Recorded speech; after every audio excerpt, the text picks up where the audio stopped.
Bonsoir à tous, ce soir dans Une critique un soir, nous parlerons d'une œuvre de la haute littérature de notre 21e siècle qui ravira les intellectuels, je veux parler bien sûr des Tuches 3. Et c'est donc un auteur savoureux du nom de Olivier Barou qui nous présente donc cet ouvrage merveilleux. Nous retrouvons des acteurs tout aussi savoureux, tout aussi palpables si j'ose dire, qui avaient déjà campé les rôles de ces personnages dans les deux précédents films. Et donc ce soir, nous commençons l'analyse de cette œuvre absolument merveilleuse. Salut à tous, c'est Pixey, on se retrouve pour cette critique retour gagnant qui concerne donc les Tuches 3, voilà. Autant vous dire, vous annoncer tout de suite la couleur, bien sûr, ça n'a pas changé, ça n'a pas bougé, il y a rien qui évolue. C'est même peut-être pire dans un sens. Après c'est les Tuches, hein, voilà, on va pas se mentir, si c'est pas votre cam, si c'est pas votre délire, ça fonctionnera pas, c'est du navet, c'est du navet. Là où les Tuches n'a jamais été traître, c'est que ça n'a jamais été annoncé comme autre chose. Et dans un sens, c'est pas non plus si tordu que ça. Il reste quand même certaines choses où on est... Alors bien sûr, on est dans le ridicule, on est dans du n'importe quoi et dans une absence totale de scénarios qui tiennent la route, de scénarios même intéressants. Enfin voilà, les développements personnages sont toujours aussi bidons. Si c'est ça que vous recherchez, on va pas se mentir, vous allez pas voir les Tuches, bien entendu. À côté de ça, niveau comédie, niveau sketch, et puis on est toujours dans cette espèce de truc très théâtral, franchement, parce que là, oui, on dirait presque un espèce de spectacle sur scène, sous la forme d'un film. Enfin voilà, on dirait presque que c'est... On pourrait presque croire que c'est adapté d'une pièce de théâtre ou un truc comme ça, parce qu'on a vraiment... Le fait que les rôles soient exagérés, le fait que les gags soient vraiment exagérés, que les personnages, pour la plupart, enfin, crient, ont des émotions, des caractères vraiment, vraiment très, très poussés à l'extrême. Ça fait vraiment ce côté théâtral que moi, oui, j'apprécie, oui. Il y a un petit côté théâtral dans les Tuches. Après, ça va pas très loin, c'est tout, ça va pas très loin dans le côté intellectuel. Alors faut que je me dépêche parce que tout de suite après, je vous fais la critique du Labyrinthe, le remède mortel, donc on va aller très très vite, donc voilà, je vais sortir les deux vidéos en même temps, donc n'hésitez pas à aller voir le Labyrinthe, le remède mortel, en tout cas la critique, on va reparler un peu du film juste après, voilà, mais ce sera deux critiques, enfin, celle des Tuches ça va être très court, donc voilà, n'hésitez pas à aller voir la critique que je vous mets juste ici, là-haut, ou je ne sais plus de quel côté.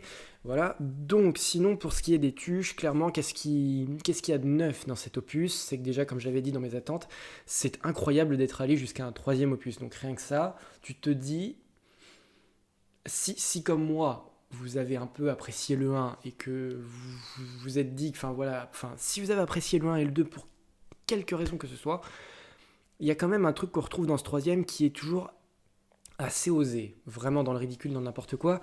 J'en reparlerai par exemple toute la satire politique qu'il y a au début, le fait que voilà forcément Jeff Tuch veut être élu président, donc ça c'est quand même pas mal gonflé quoi. Il y a des allégories de certains hommes et femmes politiques qui sont tournés en ridicule dans le film par rapport à ce qu'ils ont vraiment fait, tels Marine Le Pen ou François Fillon pour ne citer que, mais c'est surtout sur ces deux-là que ça se concentre, hein, parce que j'en vois pas d'autres, mais vraiment, alors eux, mais on les a vraiment taclés dans le lard, et rien que ça, tu te dis pourquoi pas.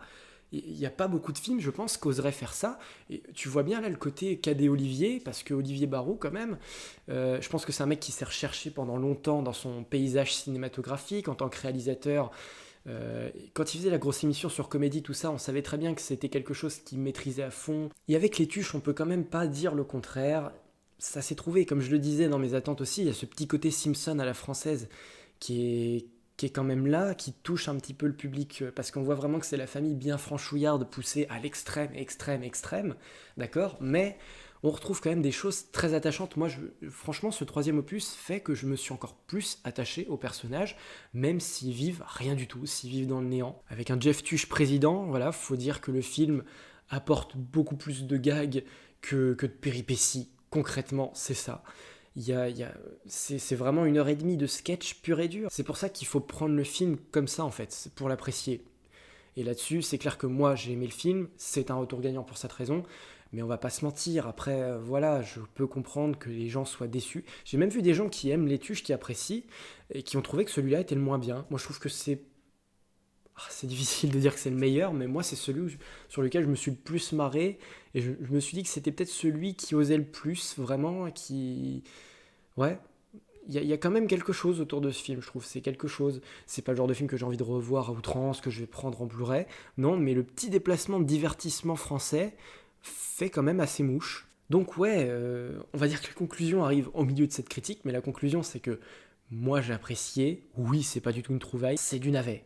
C'est du navet. Je vous apprends rien en disant ça concrètement. Oui, c'est du navet. Après, il y a des navets qui restent. Il y a des navets très drôles. Il y a des navets qui fonctionnent en tant que tels parce qu'ils n'ont rien de plus à proposer que du divertissement complètement loufoque, avec aucune réflexion derrière, avec aucun cheminement, avec aucun jeu d'acteur qui soit vraiment qui soit pertinent, ça peut fonctionner en tant que tel, c'est tout. Et pour autant, parmi ce délire total qui n'a jamais été traître avec les tuches, hein, ça je le rappelle, il y a quand même deux, trois petites idées assez intéressantes, pourquoi pas. Même le plan final, l'idée de conclure le film, une des scènes, enfin la scène post-générique, enfin pendant le générique, dès que j'ai vu l'endroit dans lequel ils te racontent leurs vacances, tu vois un endroit particulier, t'as, Isabelle Nanty qui te dit pourquoi ils sont partis en vacances. Et après, je me suis dit, d'accord, ok, voilà. Pour conclure le film, ça te prouve à quel point le délire peut aller, mais tellement loin. Et on adhère ou on n'adhère pas, mais si on adhère, ça part loin. Et ça va partir à des kilomètres, à des années-lumière dans n'importe quoi, à tel point que ça devient drôle et que ça devient plaisant pour ceux qui adhèrent, qui cautionnent ce genre de cinéma. Dans les petits points négatifs, juste pour conclure cette vidéo, je dirais par contre que le personnage de Donald est vachement, vachement délaissé. Il avait beaucoup plus de présence dans le 2, un petit peu plus aussi dans le 1. Donc clairement, c'est l'opus dans lequel on va le moins se concentrer sur lui. Il y a zéro enjeu dans ce film, mais il y a des développements de personnages tout du long. Il y a des petites intrigues. Il y a forcément des personnages qui s'entrecroisent, qui vont changer d'attitude, de caractère, comme c'était le cas dans le 1 comme dans le 2. Le 1 avait quand même vraiment un scénario et avait quand même quelques enjeux, quelques retournements de situation et de développement. Enfin voilà. Dans le 2 et dans le 3, ça s'est perdu, et surtout dans le 3, ça c'est clair. Et Mamie Suze, Mamie Suze et Donald n'ont plus rien à faire dans le récit. Clairement, ils sont totalement effacés et ne servent plus à grand chose dans la famille, même dans le gag et même pour interagir avec les autres personnages. Il n'y a vraiment pas grand chose autour de ces deux personnages. Le président sortant aussi n'est pas très drôle et pareil, là aussi, tu as l'impression qu'il sert à quelque chose, mais au final, non. Il sert forcément au début en tant qu'argument pour que Jeff Tuch soit élu. Donc là, il y a tout le débat qui est très drôle aussi, qui reprend vraiment pas mal de choses du débat. Enfin, oui, en quelque sorte. Enfin, on voit vraiment que ça se met vraiment dans le délire d'un débat presque réaliste, tourné en ridicule. Mais voilà, on a du Jean-Pierre Pernaut dans le film sur TF1, ça parle de grève, ça parle de la loi Tuch, ça parle de pas mal de choses. Il y a un débat, enfin, je veux dire, c'est quand même très, très, très illustré, politique.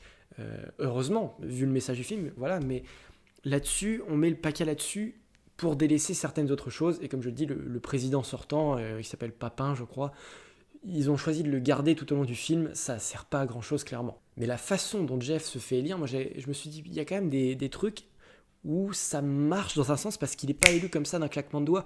On voit que c'est vraiment, toute la première partie du film, c'est vraiment pour se foutre de la gueule des politiques et de vous dire, putain, mais à ce stade-là, autant élire n'importe qui, puisque de toute façon, ça pourra pas être pire qu'avec des mecs qui sont censés faire le taf jusqu'au bout et être vraiment professionnels dans ce domaine-là, alors qu'ils font n'importe quoi, comme je vous l'ai dit, François Fillon, Marine Le Pen, voilà, on peut revenir sur tout un tas de personnages politiques comme ça, où vraiment on se sert de leur connerie pour dire que face à la connerie, le mieux, c'est de proposer la connerie.